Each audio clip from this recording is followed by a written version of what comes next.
des gens qui viennent d'ailleurs, même dans la brousse, si quelqu'un vient de la brousse là, qu'il demande voir cet espace-là, dites-les, pour qu'ils aillent porter ça ailleurs.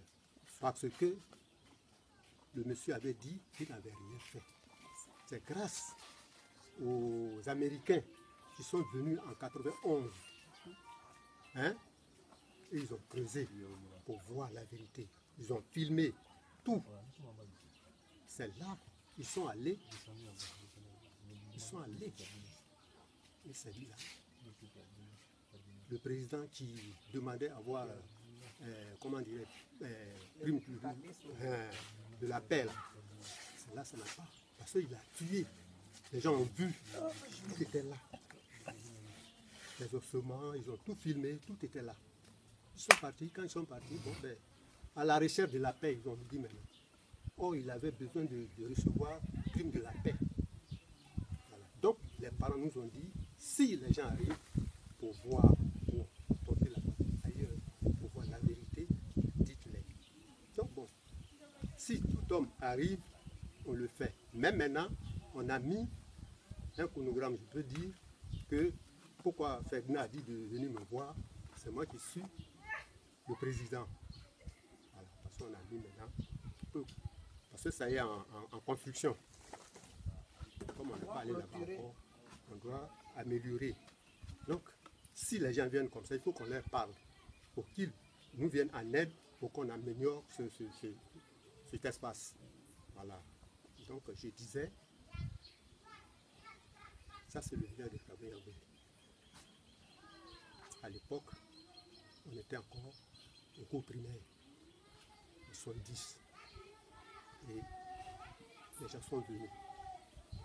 Papa est venu dire aux parents que c'est la démocratie.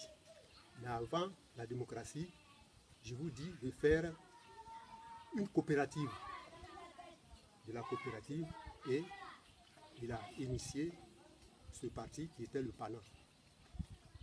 Et ils sont allés à Gagnoa. Mais bien avant, c'est pas par là qu'il a commencé. Il est venu voir le président de la République. Étant fils du pays, il allait travailler. Le gars n'a pas accepté. Voilà, il n'a pas accepté Krabé. Donc c'est là qu'il a eu l'initiative de faire son parti comme la Constitution le dit. 7e article dit. Donc il avait l'intention de faire son parti, le PANA. Et c'est là a commencé tous les machins. Il a dit aux parents d'aller hisser le drapeau à Gagnoa. Ils sont partis faire le. Ils ont fait le travail. Quand ils sont revenus, bon, les militaires, à ce moment, bon, le président Oufou était en congrès. Après le congrès, bon, les gens sont venus, les militaires sont venus pour ravager le village. Jusqu'à présent, bon, devant nous, prenaient les gens pour venir les fusiller. Et c'est la tombe là qui est là. La force commune, parce qu'on les a mis dans un même trou où on avait fait du banco pour additionner les cases. C'est disons les Africains, tous, en brousse là-bas. Parce qu'ils sont venus comme ça. Ils ont passé par Pakolo, à pied dans la brousse, pour nous faire venir comme ça. Et c'est en brousse là-bas, ils ont commencé à tirer sur les gens. Donc les tombes là sont là. On n'a pas fait de tombe, mais bon, ils peuvent pourrir là, mais pour ne pas que, bon, on met la terre dessus. Donc c'est là-bas, jusqu'à ce qu'on est venu. Et quand on est venu ici, ils ont tiré le reste. On a la grande tombe ici, l'autre est là-bas. L'autre est là-bas, l'autre à côté ici, pour celui qui a, quand on l'a fusillé, qui a rampé. Et celle-là, il a rendu là. Bon, on l'a plus parce que les métiers étaient là. Donc celle-là, on l'a maintenant enterré. Ça tombe tout près ici. Les autres sont là-bas. Le catéchiste du village s'appelait Nyaga Nyambo Paul. Il a été exécuté après la prière. Il lui a dit, comme tu es catéchiste, il faut prier. Il a prié. D'après lui, comme nous, on était là-bas à l'école. c'est de l'école là-bas, on prenait les gens pour venir ici pour les fusiller. Et ils repartent pour prendre encore, revenir, et ils viennent, allez-y, enterrer ceux qu'on a fusillés.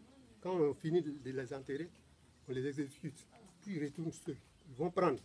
C'était comme ça. Et la dernière vague, c'était à 18h.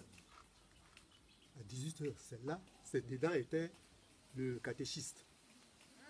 La dernière vague, déshabillé, nu, attaché, avec les fers. C'est le militaire de Bouaké, EFA, qui était ici.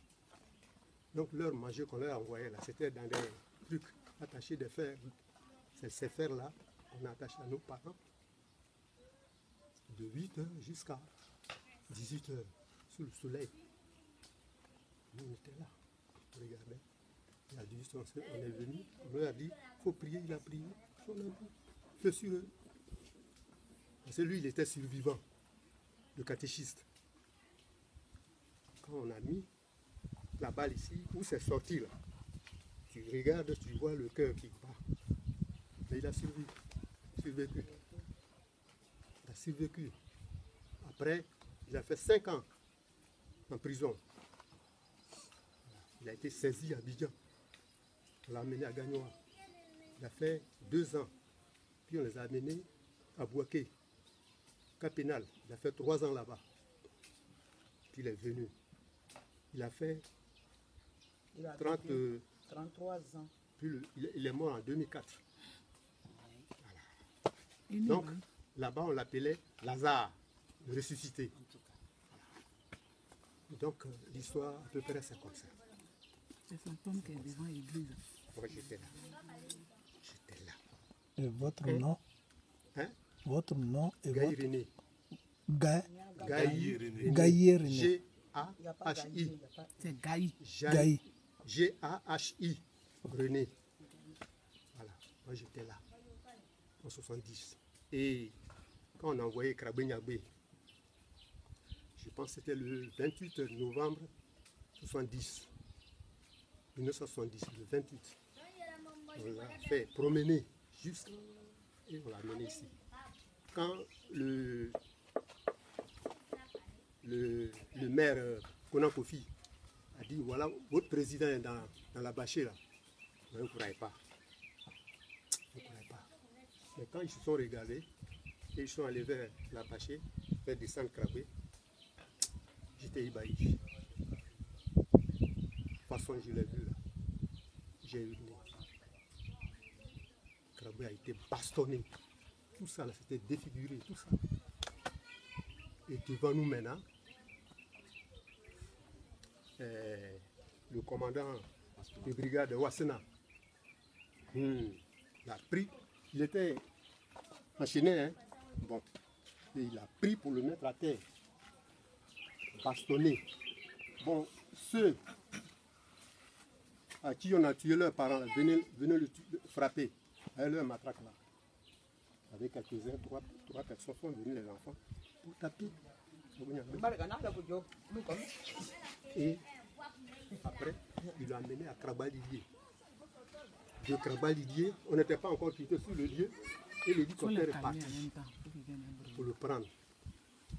Le même jour, de là-bas, on était avec l'hélicoptère retourné aller sur Abidjan.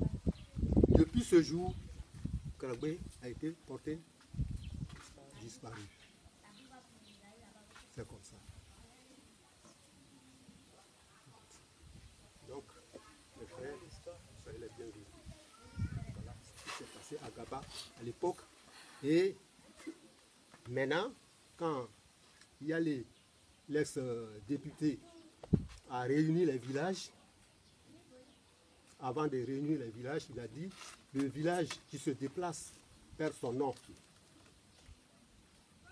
Blanc sur noir, il a écrit dans les journaux. Le village qui se déplace perd son nom. Donc, il a fait le regroupement de 3 villages. Le regroupement de 3 villages. D'Aubignois, qui est le premier village là-bas, est regroupé en 3 villages. Voilà. Il y a Nyakoubo, il y a Babré, et puis chose. Donc c'est comme ça. Donc ici maintenant, quand ils nous ont regroupés, il a dit de changer. Donc le chef canton, Gouye Félix, voilà, et ses membres ont dit que ce village, le nom Gaba est un nom, comment il appelle ça? Un nom maudit. Donc on efface Gaba. Sinon, sur le goudron là-bas, avant de rentrer, c'était écrit Gaba 12 km. Avant. Voilà. Il y a beaucoup qui vont témoigner. 12 km, ils ont enlevé, puis jeté la pancarte. Et ils ont dit, c'est maintenant Niaboudounois. Oh, Niaboudounois, si on veut aller de loin, c'est un regroupement de 5 villages qui forment Niaboudounois. Donc Baudé-Lilier, Diaouré-Lilier, Diaïnois, Gaba et Aboyo. Ces 5 villages forment Niaboudounois. Voilà. Donc voilà l'histoire de Gaba. Comment Gaba a été effacé. Le nom. Voilà. C'est un nom maudit. C'est là que Nyangbe est né. Et il est venu faire du trouble. Donc ce nom-là, c'est à bannir. Je m'arrête là. Et sa cour, c'était vers où? Qui ça? Sa cour. La cour de qui? De Kragbe-Nyabé. Kragbe-Nyabé, il était de l'autre côté. Ses parents, quoi. Sinon, lui n'était pas ici. Il n'était pas ici, mais ses parents